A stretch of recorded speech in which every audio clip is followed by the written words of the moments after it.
Okay, joy and Shekhinah. So what I mentioned in the dialogue with Sava, if I'm not mistaken, is this idea of, well, we were talking of Shekhinah, we were talking of the daughter, right? Shekhinah meaning the divine feminine presence, the feminine, the great feminine.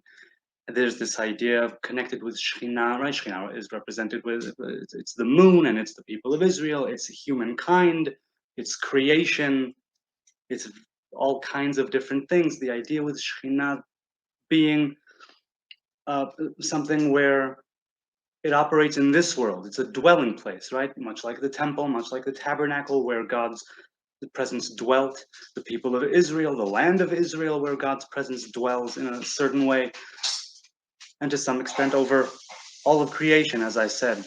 But this idea of Shekhinah being the daughter, the feminine, the bride, and the idea of a higher Shekhinah being the mother, the queen, that has a lot to do with Shabbat. That has a lot to do with the world to come. But we spoke of Shekhinah here and there, right, in our back and forth in the form of joy. And I'll quote our sages, the Sefaria translation, which I kind of tweaked. And in the Talmud Bavli, right, the Babylonian Talmud, in Shabbat 30, page 30b, it says, the divine presence rests upon an individual neither from an atmosphere of sadness, nor from an atmosphere of laziness, nor from an atmosphere of laughter, nor from an atmosphere of frivolity, nor from an atmosphere of idle conversation, nor from an atmosphere of idle chatter, right? The divine presence doesn't rest on the individual in all of those cases, but rather from an atmosphere imbued with the joy of a mitzvah. But joy of a mitzvah, that's where the divine presence rests upon an individual that has that atmosphere of a joy of mitzvah within that atmosphere. So why not just joy? Why is it joy of a mitzvah? I was thinking about this. A mitzvah, there are different types of them, but there are ones that occur naturally in the cycle of the year. And there are ones which appear before you, ones that you can do only once a month, ones you can do only once a year, ones you can do only once a festival, right? Different ones with different times, places. And a mitzvah, says Rabbi Nachman of Breslev, mitzvahs and good deeds. He says a person needs to sort of grab them as they present themselves.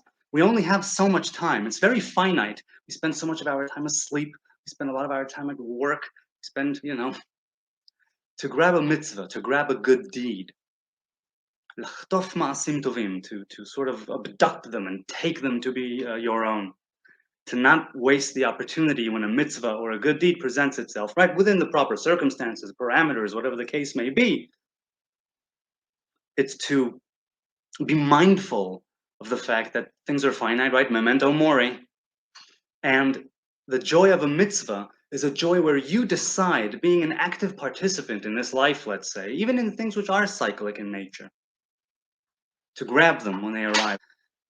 As soon as you wake up, you give thanks. And when you wake up a bit further, right, you, again, being in the Orthodox halacha, right, you put on the talis, you wear the tefillin, the phylacteries, you grab those good deeds as they present themselves throughout the day, the week, the month, the year, your life. The joy of a mitzvah is not a joy which is incidental. It's one where you choose to perform the mitzvah right now or the good deed right now. There's a mindfulness to that joy where it's earned. Because certain things, right, there's a very chaotic and turbulent element to this world. Good things as well as bad will hit us in life, which will cause us joy and grief. The joy of a mitzvah, and I include good deeds inside that, right? The joy of a mitzvah is one where you are being more active, more mindful. And that joy is one that you truly earn. And in doing so, it, metaphysically, if you will, it's yours forever. No one can take that away from you. Something which you did.